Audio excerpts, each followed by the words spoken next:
Saudara-saudari yang terkasih, selamat hari Minggu dan salam damai Kristus. Pada hari ini, Injil Yesus Kristus diambil dari karangan Matius bab 21 ayat 28 sampai 32. Perumpamaan tentang dua orang anak.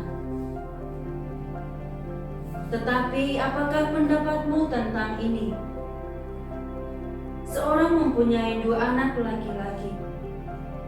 Ia pergi kepada anak yang sulung dan berkata, "Anakku, pergi dan bekerjalah hari ini dalam kebun anggur." Jawab anak itu,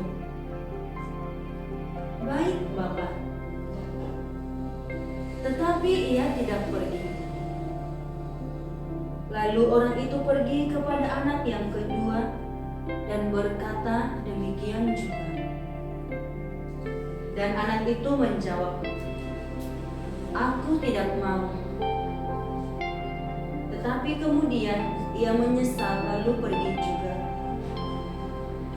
Siapakah di antara kedua orang itu yang melakukan kehendak ayahnya? Jawab mereka, "Yang terakhir." Kata Yesus kepada mereka, "Aku berkata kepadamu, sesungguhnya pemungut-pemungut cukai dan perempuan-perempuan sungai akan mendahului kamu masuk ke dalam kerajaan Allah. Sebab Yohanes datang untuk menunjukkan jalan kebenaran kepadamu, dan kamu tidak percaya kepadanya. Tetapi pemungut-pemungut cukai dan perempuan-perempuan sundal percaya kepadanya. Dan meskipun kamu melihatnya, tetapi kemudian kamu tidak menyesal, dan kamu tidak juga percaya kepadanya." Demikianlah sabda Tuhan. Terpujilah Kristus.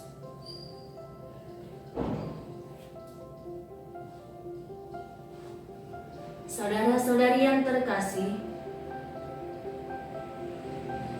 Titik Sandora dalam syair lagunya mengatakan demikian. "Memang lidah tak bertulang, tak terbatas kata-katamu, tinggi gunung seribu janji, lain di bibir, lain di hati." Artinya bahwa lain yang kita ungkapkan, lain pula yang kita lakukan atau yang kita laksanakan. Sebagaimana kisah yang dipaparkan oleh Yesus dalam Injil hari ini, yaitu perumpamaan tentang dua orang anak yang diperintahkan oleh bapa mereka kepada mereka untuk bekerja di kebun anggurnya. Anak yang sulung adalah penggambaran para pemimpin agama pada waktu itu, yang hanya sibuk menampilkan kesalehan di depan orang banyak, tetapi tidak pernah benar-benar melakukan kehendak Bapa. Di sisi lain, ada anak yang bungsu. Pada awalnya menolak perintah bapaknya, tetapi kemudian ia menyesal, lalu melakukan apa yang diperintahkan kepadanya. Anak bungsu itu mewakili para pendosa yang mendengarkan firman Allah, kemudian menyesal, lalu bertobat. Melalui perumpamaan itu, mari kita melihat, jangan-jangan kita sering bersikap seperti para pemuka agama yang dikritik oleh Yesus. Kita merasa diri benar, berlindung dalam jubah kesalehan yang semu, dan menolak undangan pertobatan dari Allah melalui firman-Nya yang kudus.